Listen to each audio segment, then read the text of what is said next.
तो दिल्ली का सीएम कौन होगा? नाम तो तय हो चुका है, लेकिन नेता अभी मौन है। बीजेपी मुख्यालय में हाई लेवल बैठक हुई है।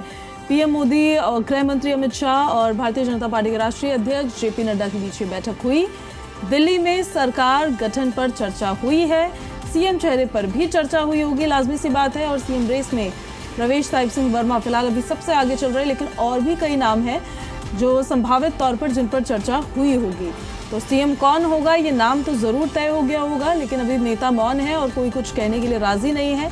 सबकी तरफ से यही कहा जा रहा है कि पार्टी हाईकमान जो फैसला करेगी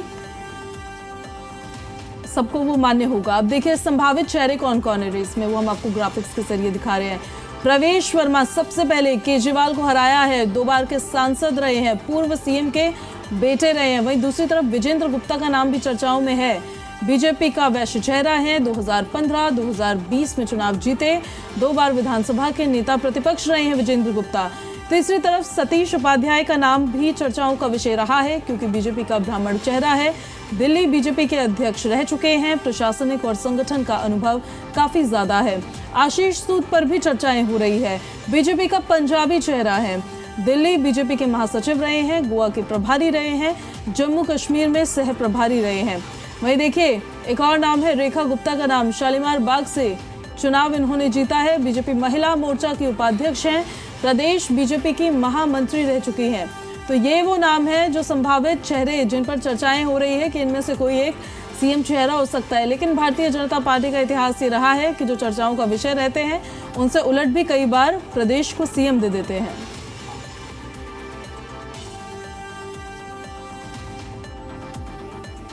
दिल्ली को दलित सीएम मिल सकता है क्या? पीएम में दलित, बीजेपी में दलित चेहरे पर भी चर्चा लगातार हो रही है। और इसको लेकर खुद गृह मंत्री अमित शाह ने जब वो प्रचार कर रहे थे तो उनकी तरफ से कहा गया था कि मुख्यमंत्री अरविंद केजरीवाल जब प्रदेश के रहे, जब उन्होंने इस्तीफा दिया, उसके बाद उन्होंने इन 12 सालों में एक भी दलित सीएम दिल्ली को नहीं दिया है।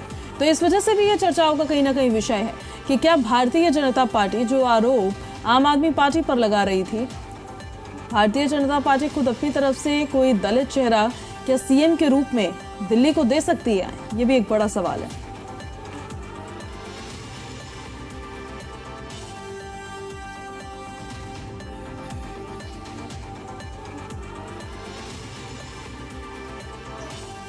सीएम चुनने का बीजेपी का स्टाइल थोड़ा अलग है, समझाते हैं आपको कैसे अलग है। राजस्थान और एमपी में नए चेहरे पर दांव खेला गया है, महाराष्ट्र और यूपी में पुराने चेहरों पर ही दांव खेला गया है। सीएम चेहरे पर अंतिम फैसला अगर किसी का होता है तो वो प्रधानमंत्री नरेंद्र मोदी और गृह मंत्री अमित शाह का होता है, यानी मोदी शाह का होता है। चुनाव के करीब 10 दिन बाद सीएम का ऐलान किया जा सकता है। जातिगत और क्षेत्रीय संतुलन का ध्यान रखा जा सकता है।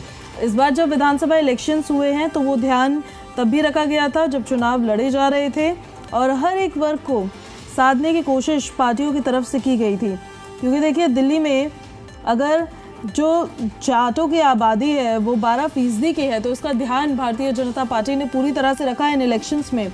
उसी हिसाब से उन्होंने अपने कैंडिडेट्स भी उतारे, उसी हिसाब से उन्होंने अपना मैनिफेस्टो भी रेडी किया। उसके अलावा देखिए जो ऐसी कास्ट में आते हैं 17% वो दिल्ली में उनकी आबादी मौजूद है, तो कहीं ना कहीं ये सारा समीकरण भी भारतीय जनता पार्टी देखेगी। और सबसे ज़्यादा 17% दलित वोटर्स ही दिल्ली में मौजूद थे। ऐसे में देखिए किसको चुना जाता है, ये सस्पेंस अभी भी बरकरार है, क्योंकि कहीं पर तो भारतीय जनता पार्टी नए चेहरों पर दांव खेलती है, कहीं पर पुराने चेहरों पर ही विश्वास जताया जाता है।